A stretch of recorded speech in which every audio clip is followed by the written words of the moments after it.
Salut sur vous. En quête de patrimoine, découvrons notre histoire. La vie des saints.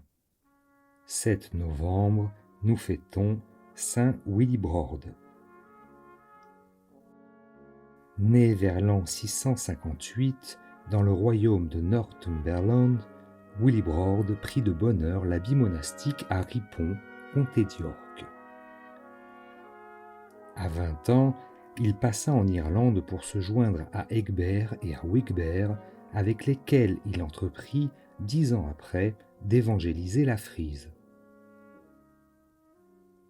Il alla d'abord à Rome demander au pape Sergius la mission de prêcher l'Évangile aux nations idolâtres et revint dans la partie de la Frise qui appartenait au royaume franc. Au bout de 10 ans, son apostolat avait produit des fruits si abondants que Pépin d'Héristal envoya Willibrord à Rome avec des lettres dans lesquelles il priait le pape de le revêtir du caractère épiscopal.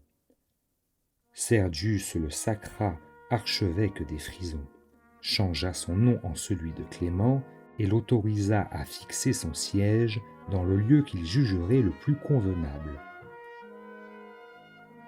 Le saint établit sa résidence à Utrecht, où il bâtit l'église du Sauveur et répara celle de Saint-Martin. Avec les libéralités de Pépin et de l'abbesse Irmine, il fonda l'abbaye d'Echternach, 698. Ce fut lui qui baptisa Charles Martel, et il prédit, suivant Alcuin, que cet enfant surpasserait en gloire ses illustres ancêtres. Ce prince abandonna à Willibrord la souveraineté de la ville d'Utrecht et fit de généreuses donations aux églises qu'il avait fondées. En 720, saint Boniface passa 3 ans avec l'archevêque d'Utrecht avant d'aller en Allemagne. Son biographe Bede parle ainsi de notre saint. Willibrord, surnommé Clément, est encore vivant. C'est un vénérable vieillard, évêque depuis 36 ans, qui attend les récompenses de la vie céleste après avoir généreusement combattu dans les guerres spirituelles. Il avait, dit Alcuin, une figure agréable et pleine de dignité.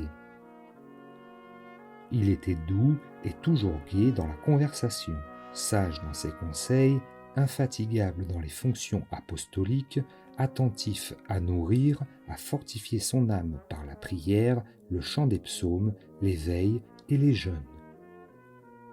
Il fut doué du don des miracles. Dans l'île de Walcheren, où il combattait le paganisme, un prêtre des idoles lui assema un coup de sabre sans pouvoir lui faire la moindre blessure. Saint Willibrord mourut en 738 et fut enterré, comme il en avait manifesté le désir, dans le monastère d'Echternach.